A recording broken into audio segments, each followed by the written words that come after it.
Welcome to part 2 of the MMA Lawcast for this week as we break down the main card of UFC 300. If you guys are looking for the prelims, check the pinned comment if you're watching on YouTube, or check the bumper above me as well. I should have it on the description as well for the audio podcast, but I did drop the prelim breakdown for you guys yesterday.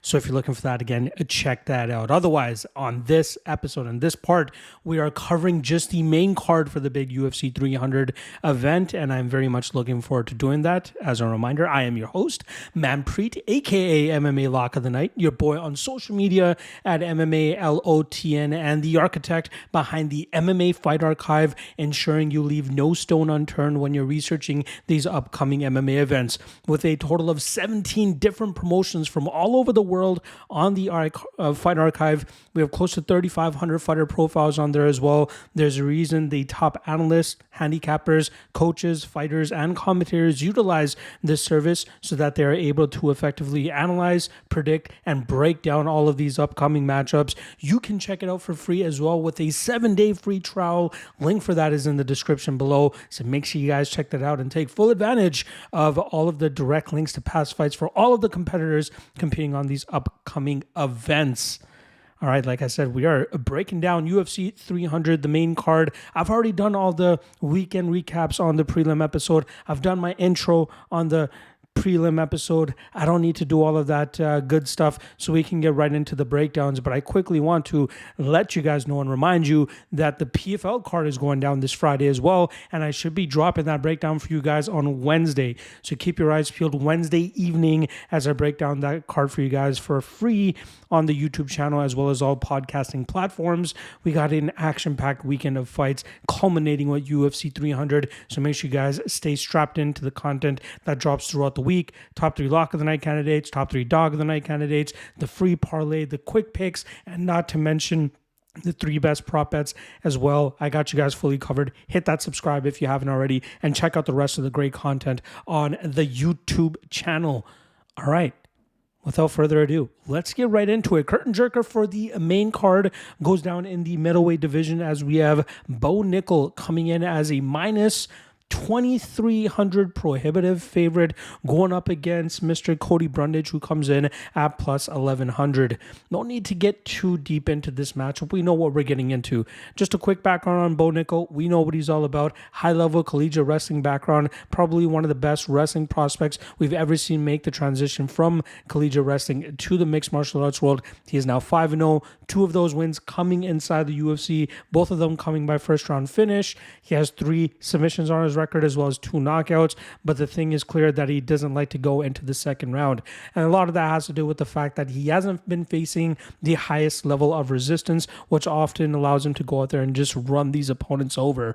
He is a guy that trains at American Top Team, has his own branch up by his neck of the woods as well, so cross-training often as well. We know all the high-level coaches and training partners that he has access to as well. We know that he's trying to improve his striking game to catch up to his wrestling, so he doesn't only have to rely on the wrestling, because at a certain point that wrestling is not going to work out for him, and he's going to have to throw some fisticuffs to try to still end up getting his hand raised. His opponent this weekend, Cody Brundage, was originally public enemy number 1 going into his last matchup against Zachary Reese, as he had picked up a disqualification victory over Jacob Malkoun prior to that, and that was a matchup where he was pretty much trending towards the losing realm and possibly was going to end up getting cut, considering it would have been his 4th straight loss in a row. But illegal shots to the back of the head, deemed intentional by referee Mark Smith, caused that fight to go to a disqualification, giving Cody Brundage the win and forcing people to rip up the chalky parlays that they had with Jacob Malkoun that night. But Cody Brundage went out there and got an upset victory the right way by going out there and knocking out Mr. Zachary Reese, who suffered his first professional loss that night. Cody Brundage showcased that he's still capable of putting opponents out in weird and unorthodox ways, loves to really create chaos and try to find finishes in those aspects strikes just like he did against Alta Lungiambula, but that's going to be very hard for him to do against a guy like Bo Nickal, who's so clean and easy to get to his game. Now, Brundage comes from a college wrestling background as well, but clearly not nearly on the level of Mr. Bo Nickal, and I expect Bo to really make a statement in that realm. I think he's going to want to showcase that he is the far superior wrestler, and I think we'll see him take Brundage down with relative ease in this matchup, and then from there eventually smash his way to a finish, whether it's by submission or a KO. From a betting perspective, the only way to play this fight really is try to hone in on the prop that you think is most valuable in this matchup.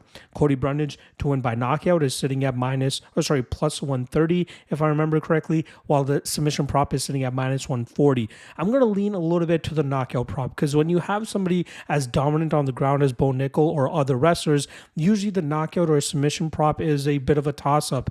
You know, some guys have that jiu-jitsu background, so they're going to be searching for the submission, but Bo Nickal comes from a wrestling background and will more than likely take whatever finish comes his way, and I could potentially see an aspect here where he's able to get the back of Cody Brundage, gets him belly down, stretches him out, and then pounds him out from that back position. I'm going to go Brundage by TKO round one. Nickal by TKO round one. I think I said Brundage.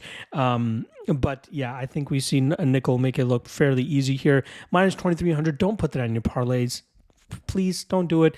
It doesn't add anything to your plays. And in case there is some sort of banana peel moment here, and that ends up being the only leg that ends up crashing, you're going to be hitting yourself for throwing him into the parlay. So try to hone in on something a little bit more valuable, and I think that's a method of victory prop here. And for me, it's going to be Nickal by TKO. All right, moving on to the next matchup here. High stakes lightweight fight, which could probably determine the next number one contender. We got former champion Charles Do Bronx Oliveira coming in at plus 190. He takes on Arman Tsarukyan, who comes in at minus 225. Now, Charles Oliveira lost to Islam Makhachev, but that's not a fight that he actually lost his title in. If you guys remember when he fought Justin Gaethje, he missed weight and ultimately had to vacate his title, and he ended up winning that night. So his matchup against Islam Makhachev was for the vacant lightweight title, and he ended up coming up short in that matchup. Now let's dissect that fight a little bit. He gave up 2 takedowns, I believe, in the first round, but then in the second round was able to stop the takedown approach of Makhachev, forcing Makhachev to strike with him, and then after throwing a wayward flying knee, we saw Makhachev counter effectively with a hook that dropped Charles Oliveira, and then from there, we saw Makhachev go for the sub immediately, able to lock up that arm triangle choke and get the finish. I would have loved to see that fight go on a little bit longer, because who knows what Oliveira would have been able to do in the striking realm, as a lot of people expected him to have the advantage in the striking realm in that matchup. But I think the fear of the potential takedown that was coming his way kind of muzzled him a little bit, which is why Makhachev was able to land that shot that he was able to do. Oliveira followed that up back in June with a dominant victory over Beneil Dariush, where he originally got taken down, eventually worked back to his feet, and then really put the pressure on Dariush and got him out of there at the ending of the first round. Oliveira, we know, is on a tremendous run. 12-1 over his last 13 fights. He started off his UFC career 10-8 and then completely flipped the switch a couple years back in his last loss before this run that he's on was in December 2017 to Paul Felder, but since then has just been a rocket ship. Won the lightweight title, defended it a couple times, lost it on the scale, lost to Makhachev, but now positions himself to potentially fight for the title once again if he's able to get his hand raised. We know about his jiu-jitsu, a UFC high or a UFC record, 16 submission victories. He's a killer when he's able to get opponents to the mat, and very aggressive in terms of locking up submissions and trying to take that on home with him. His striking has tremendously improved, which makes him so dangerous all around, because he's able to punch guys into desperation takedowns, then he snatches up their neck, but he's also able to knock down guys, or at least rock guys, very badly, just as we saw against Justin Gaethje and Michael Chandler as well. So he's able to do those things. He's going up against a very tough test here, though. Arguably the number 2 lightweight in the world, Arman Tsarukyan, who's on a 3-fight winning streak after losing a very close decision to Matthias Gamrot in June of 2022. But since then, he's finished Joaquim Silva, most recently Beneil Dariush in just over a minute, and then the first win in that 3-fight winning streak was against a very tough Damir Ismagulov.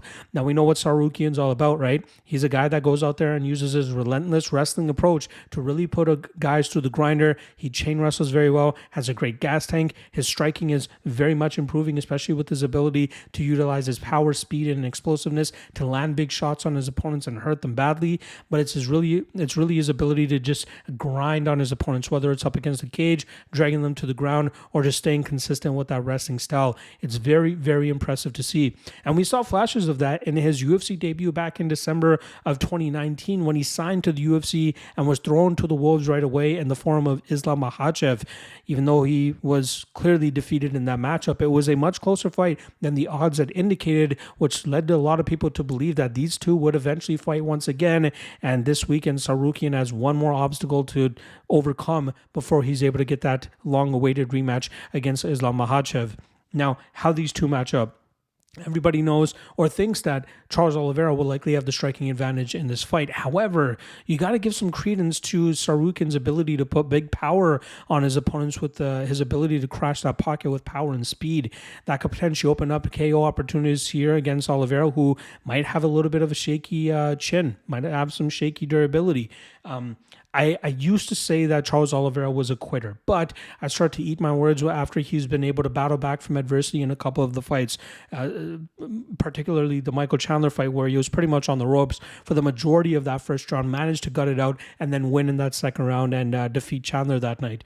But it's tough to do that when you're completely knocked out, right? And I think that's a possibility here for Tsarukyan. Now, if we really want to break down Charles Oliveira's 12-1 run, the first handful of opponents in that 12-fight winning streak, or that 11-fight winning streak, I believe it is, before he lost to Islam Makhachev, a lot of layups, right? Let's be honest. Clay Guida, Nick Lentz, Jared Gordon. Jared Gordon's not a bad fighter, but not of the level of Charles Oliveira. A lot of guys that Arman Tsarukyan would likely run through. And then we can talk about the Michael Chandlers, the Dustin Poiriers, the Justin Gaethjes. Those guys, in my opinion, will fall short to Arman Tsarukyan as well. Those guys are the top of the lightweight division, but are a little bit past their prime. Justin Gaethje, obviously turning back the clock here and there, but another fight where, we know that Gaethje doesn't like getting his back taken, and that's potentially where Charles Oliveira was able to take advantage of him there. But I have my question marks about the level of guys that Charles was beating compared to the type of fighter he's fighting this weekend in Arman Tsarukyan. Tsarukyan is much more along the lines of Makhachev than any of the past opponents of Oliveira, which leads me to believe that we can see Tsarukyan control and maintain dominance throughout this matchup. He might get himself into a little bit of trouble here and there, but for the most part, I fully expect Tsarukyan to stay safe, grind this fight up, potentially even find a knockout. But yeah, I'm going to go with Tsarukyan here. Tsarukyan by knockout.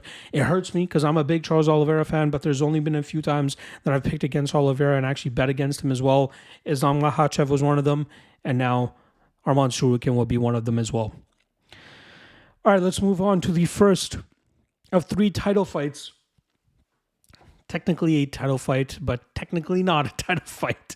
We got the BMF title on the line here as Justin Gaethje looks to defend it, coming in as a -160 favorite against the former featherweight champion Max Holloway, who comes in at +140. Now on paper, tremendous matchmaking in the fact that both guys throw down, and entertainment-wise, this could be the main event, right? Both guys go out there and put it all out there, right? I'd be very surprised if we see either guy go for a takedown in this matchup, as I think, with this fight being for the BMF title, with this fight being positioned where it is on the card, a lot of people are looking forward to it, anticipating it being an absolute slobber knocker.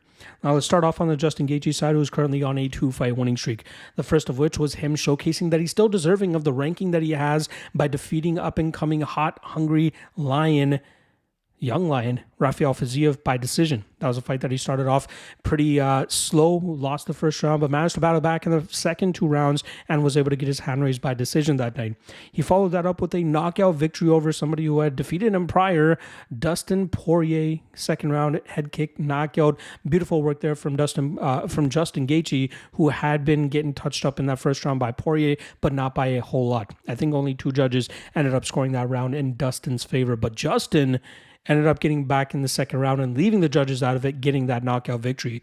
We know what Justin's great at, right? He likes to move forward, likes to throw his leg kicks, put some combinations on his opponents, has some deceiving power as well, and has some of the most ridiculous durability that we've ever seen.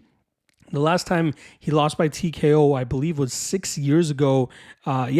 6 years ago at the hands of Dustin Poirier, and previous to that he had been knocked out by Eddie Alvarez, but both of those fights were TKOs and not clean knockouts. But it's obvious that you see Gaethje getting hurt, getting rocked, getting wobbled in some of these matchups, and you have to believe that all the wars are slowly starting to catch up to him, and it's going to completely shatter at one point.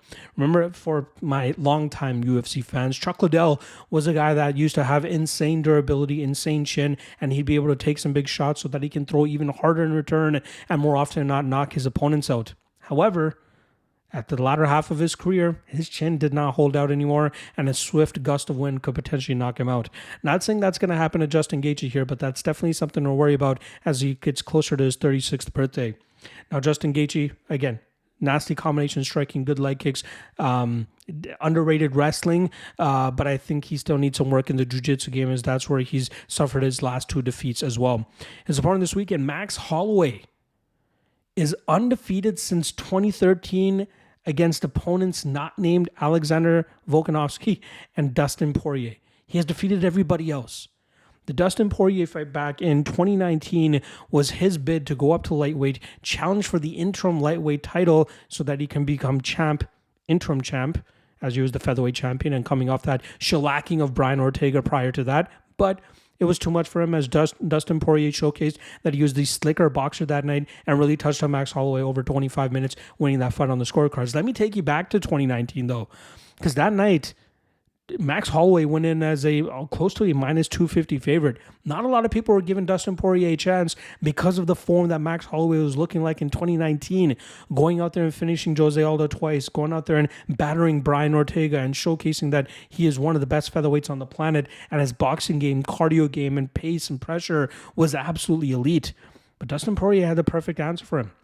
Was the better striker, landed more effective damage, hurting and wobbling Max Holloway a couple times, but was never able to put him completely out. After that, we saw Max Holloway, I believe he won another fight and then eventually lost the title to Alexander Volkanovski, and then had that up and down run where he's defeating everybody else, not named Alexander Volkanovski, but still finding himself at the top of the division. Now with Volkanovski losing, obviously things get a little bit more interesting for Holloway at 145 pounds, but that happened after he had already been booked to fight Justin Gaethje for the BMF title. I think had that fight not been booked, he might be fighting Ilia Topuria later on this summer for the featherweight title. That could still happen, win or lose, considering this is more of a novelty fight more than anything and shouldn't affect the ranking of Max Holloway in the featherweight division, but it's possible. Now, Max Holloway, we know what he's about. Pace, pressure, combination striking, volume, insane volume, insane chin, ridiculous durability, probably the best chin that we have in the UFC right now, and his ability to just engage in a war and be successful in it. I love what we saw in his last fight against the Korean Zombie, where he was touching up Korean Zombie for the first two rounds, and the beginning of the third round, we saw Zombie come out with a little bit more angst, a little bit more anger, and just wanting to go out there and create a war. He got a war, but we saw some calm and poise and discipline from Max Holloway. Even while Chan Sung-Yoon was throwing some crazy strikes at him, he just waited for his opening, landed that overhand right, and that face planted the Korean Zombie, ultimately leading to the finish and the win for Max Holloway. The first finish for him in a long time as well. But he is a fighter that continues to improve even at 32 years old. It's crazy that he's only 32, considering the amount of fights and experience that he has. Now, in this matchup against Justin Gaethje, a lot of people are leaning Gaethje because he is the natural lightweight, and his boxing is obviously very difficult to deal with for a lot of fighters. We saw him still capable of defeating guys like Rafael Fiziev, who is younger, and a lot of people were expecting to be the better striker. But there are some question marks about going up against a guy like Max Holloway, who has the durability to deal with the big power that Gaethje brings to the table. Holloway also could potentially have the edge should this fight go into deeper waters, given his ability to put pace, pressure, and turn it up a notch, even when we get into deeper waters. Again, I don't think grappling will be too much of an issue here for either guy. I'd be surprised if either of them actually end up going to the grappling. I think Max Holloway has a very underrated submission game that not a lot of people have really tuned into because he's just been such a godlike striker over the last couple of years. But this is a tough fight to call. I think this is a closer to a 50-50 fight than the odds currently indicate, which currently has Justin Gaethje around that 60%, between 60 and 65% indicated here. And I have to lean a little bit to the Max Holloway side. He's a little bit closer to his prime, in my opinion, 32 years old, has an insane chin, should be able to start walking down Justin Gaethje in third, fourth, fifth rounds. It's a tough one to call, but I have to lean Max Holloway ever so slightly.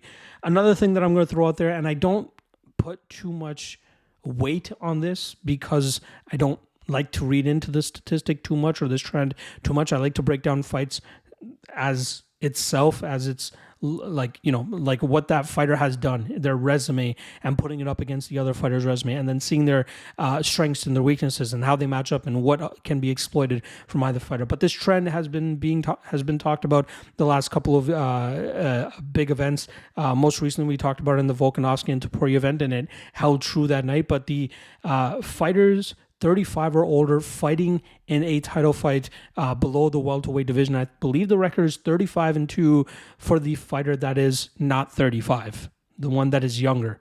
And it held true against Volkanovski and Topuria. Topuria obviously knocking out Volkanovski that night.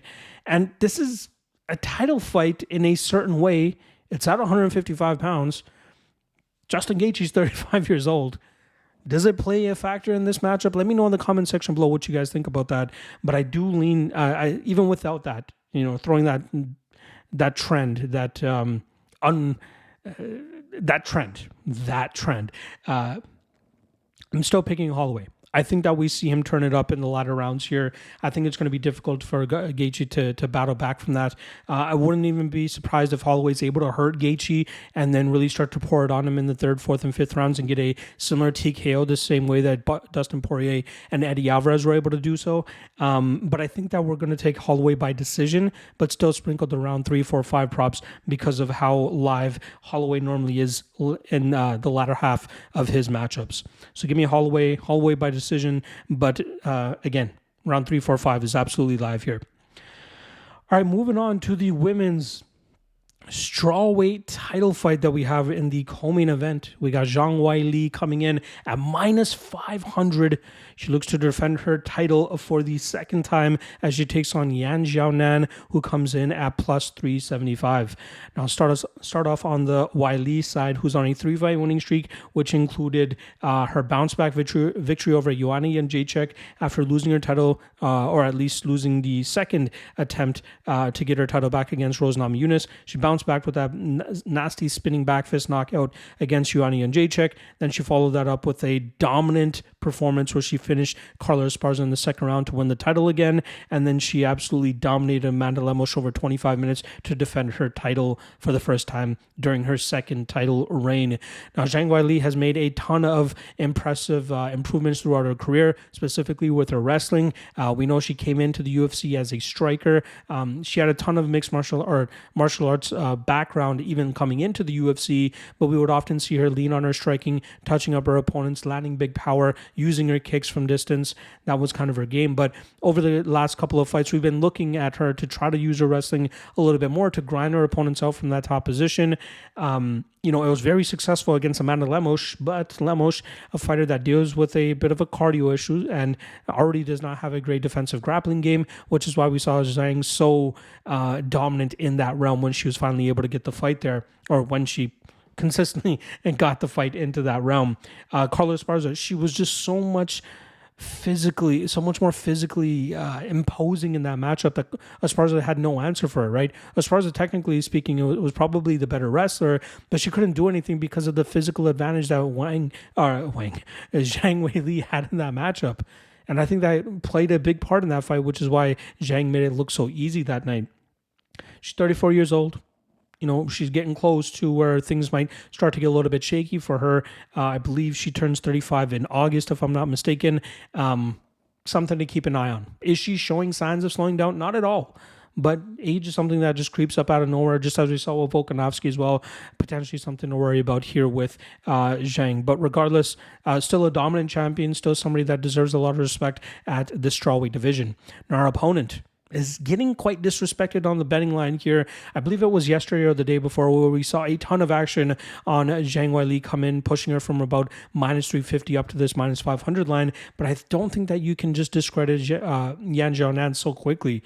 Now, Xiaonan is now on a 2-fight winning streak. I thought she did enough in her Marina Rodriguez fight to actually get the upset victory that night, where she was a near plus 250 underdog, but she ended up on the losing end that night. She got a main event slot against Mackenzie Dern after that, stuffed the majority of takedowns coming her way, still ended up on bottom against a high-level BJJ black belt like Dern, but survived 9 minutes of control time for Dern and looked good doing so. When she got back to the feet, she got back to her striking advantage and battered her way to a decision victory that night over 25 minutes. She followed that up with a knockout victory over Jessica Andrade. Surprising outcome there. I think that was stopped a little bit too early. It was a great counter shot that Yan landed to drop Andrade. Her head did kind of bounce off the mat, but it seemed like she was fully there even while she was eating those couple of hammer fists that Yan was able to land. But it seemed to me that Andrade was fully back intact by the time the referee stopped the fight. Is what it is, but good win for Yan. I've largely been bigger on Yan than most people in the past. I know her striking is very nasty. It's lethal. On the regional scene, she was producing way more finishes than she has been in the UFC. I think the Jessica Andrade finish was the only finish of her UFC career. But when she throws, it's clear that she lands with a lot of emphasis and a lot of power, which causes a lot of issues for her opponents to try to, break that rhythm whenever she gets into it. Her issue in the past has been her takedown defense and her inability to work back to her feet, which is why Carla Esparza was able to finish her in the second round of their fight. That fight was 3 years ago, though. Since then, we've seen Yan team up with Team Alpha Male, as fellow countryman Song Yadong has done over the last several years, and Yan is clearly getting the positives of that partnership with Team Alpha Male. We saw it in the Mackenzie Dern fight. She stopped a lot of the takedowns and she showcased significantly improved submission defense and grappling defense, which is why she didn't get finished by Dern once that fight ended up hitting the mat. And I think that could play a very important role in this matchup against Zhang Weili. In the striking realm, I feel this fight is closer to a 50-50 than the odds are completely indicating. I think the reason that she's minus 500 is people believe that she can replicate what Amanda Lemos was able to do. People are maybe feeding in a little bit too much to that Yan Xiaonan and Carla Esparza fight, not realizing that it was 3 years ago and Yan has clearly made improvements. She's strong. She's, I think she only has an inch reach or a height advantage in this matchup. But in terms of the striking realm, it could be competitive. Yan could likely land the better shots down the pipe. I think she's the better puncher. I think Zhang is the better kicker. I think Zhang is the better grappler here, but I don't think it's so much so to the extent that she should be minus 500. Lemos obviously had so many issues trying to work back to her feet, but Yan has a better takedown defense game, and she has a better get-up game than Lemos, in my opinion at least. That makes Yan Xiaonan a live underdog in the spot. Now, am I going to pick her to win this fight? Probably not. I think the overarching factor here is that Zhang is just the better overall fighter. Her striking is good enough to be competitive or slightly better than Yan Xiaonan. Her grappling is definitely better because she will be the one likely looking to get that a position, try to establish that dominant top position, and try to mix it up as much as possible, making it look good enough for the judges to eventually get her hand raised on the scorecards if that's how she's able to establish her game plan. That's going to be my official prediction, but by no means am I trying to take that minus 500. I think this fight goes all 5 rounds. The over 4.5 round pick'em odds, not a bad spot to take a shot on. But I'm almost forced to take a sprinkle on Yan Xiaonan, hoping that she can showcase good enough takedown defense and good enough get-ups to keep this fight competitive in the striking realm where she could have her moments. Not saying she's going to knock out Zhang Weili, but she could land some big damage here. Make it look good enough for the judges. This is a much closer fight than the odds are indicating. I would put Zhang Weili closer to, minus 185, minus 200, rather than minus 500. insane line in my opinion. I think she wins. I think she wins by decision. Over 4.5 is what I would predict as my best prediction per se. But taking a shot on Xiaonan at plus 375 is not a bad idea at all. But I'm going to go and still Zhang Weili. All right, main event time. Light heavyweights going at it. Champion Alex Poatan Pereira coming in at minus 130, taking on former champion Jamal Hill, who comes in at plus 110. Now, be honest, from jump, I wasn't the most enthused when this fight was announced as the main event for UFC 300. I think it's a little bit, well, you know, I'll get to the Jamal Hill side when I get to him. Let's start off on the Alex Pereira side, who is clearly like the next big star in the UFC outside of Conor McGregor, outside of Sean O'Malley. Like, all the big fights have recently included Alex Pereira. He headlined at MSG back in November. He headlined in MSG the week or the year before that against Israel Adesanya when he won the title. Headlined back in Miami in early 2024 or 2023 when he got knocked out by Adesanya. But like, I guess he's the next big popular star that they have. I can't think of anybody else off the top of my head outside of Sean O'Malley and Conor McGregor. So a very weird situation there, but still, all credit to Pereira. Only one loss in the UFC. This is going to be his 8th fight. Knocking people out, making entertaining fights. All props to him. What won him the fight against Yuri Prochazka, he did get taken down in the first round, grinded out for about 2 minutes or so, effectively worked back to his feet eventually. And then in the second round, stuffed the takedown of Yuri Prochazka, kept in the striking realm, waited till Prochazka got a little bit reckless as he normally does, left that opening for Pereira to land that right and then check left hook that he was able to drop Prochazka with, followed up with some ground and pound and was able to get the finish and ended up winning the light heavyweight title, now making him the former middleweight champion as well as the current light heavyweight champion. Absolutely insane what Pereira has been able to accomplish since being in the UFC since 2021. But we know what he brings to the table, right? That check left hook is money. Absolutely nasty what he's been able to do against a lot of opponents with it. Has a nasty calf kick as well when he's able to establish it. His takedown defense is improving. His get-ups are improving. But it's clear he is most comfortable in the striking realm. And the alliance that he has with Glover Teixeira, probably the best thing that you could do for somebody at his stage of his career and trying to be successful at the highest level, and he has been successful to this point. Now, his opponent this weekend, Jamal Hill, won the title against Alex Pereira's mentor, Glover Teixeira, back in January of 2023. That was a night where we saw Jamal Hill stuff 15 of 17 takedown attempts from Teixeira. But even when Hill was taken to the ground, he did a great job in terms of immediately working back to his feet and then getting back to his striking advantage that he was able to damage Teixeira over 5 rounds. And I believe he won the decision, sweeping all 5 rounds on all 3 judges' scorecards, making it a very lopsided victory for him that night. I believe he only came in as a minus 120 favorite that night as well.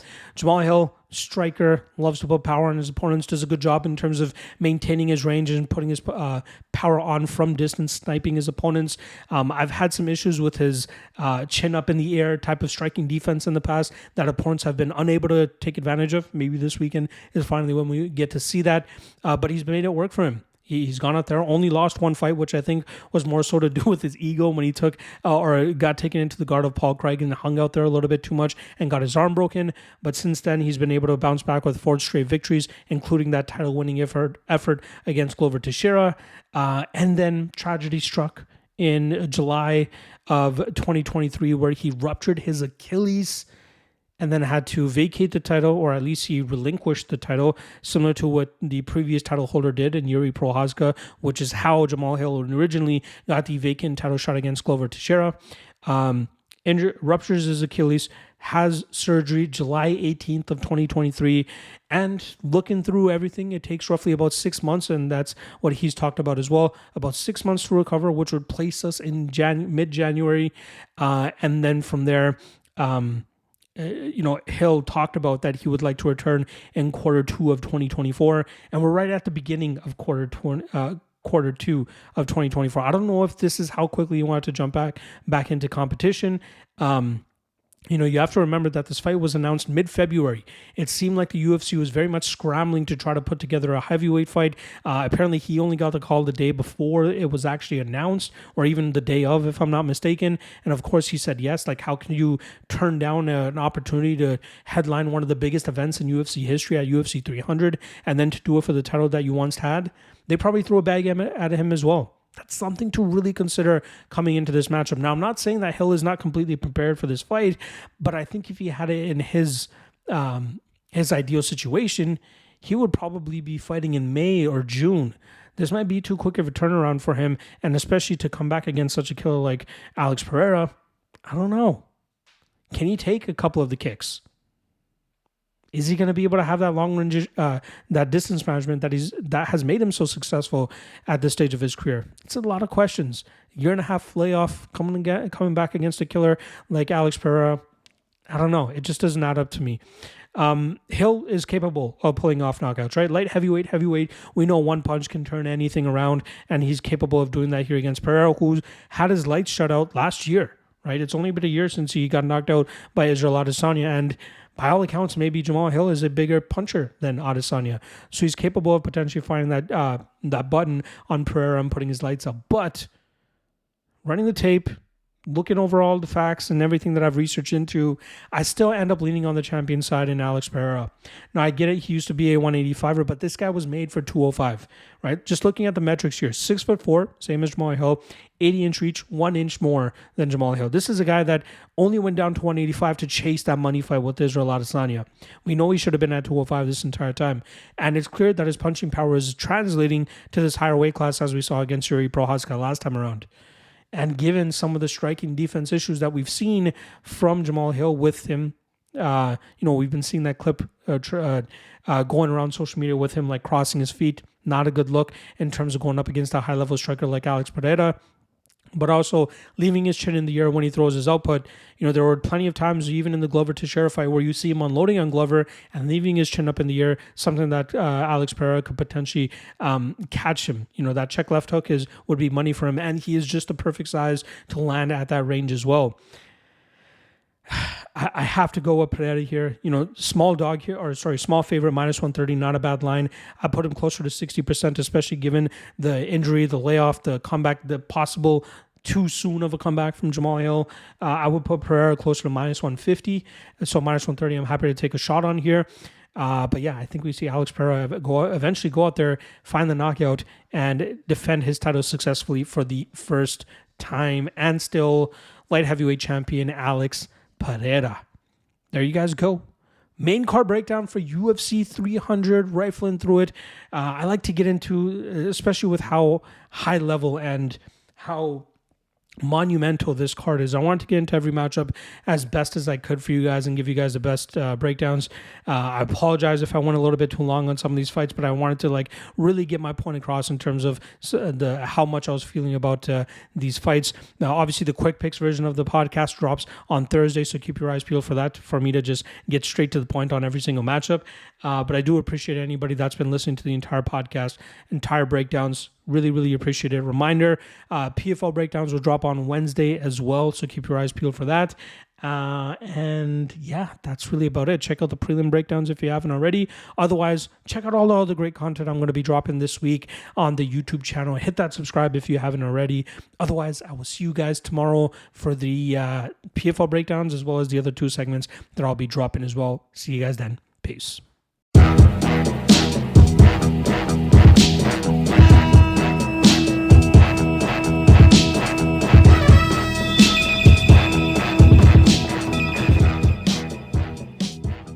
Last thing.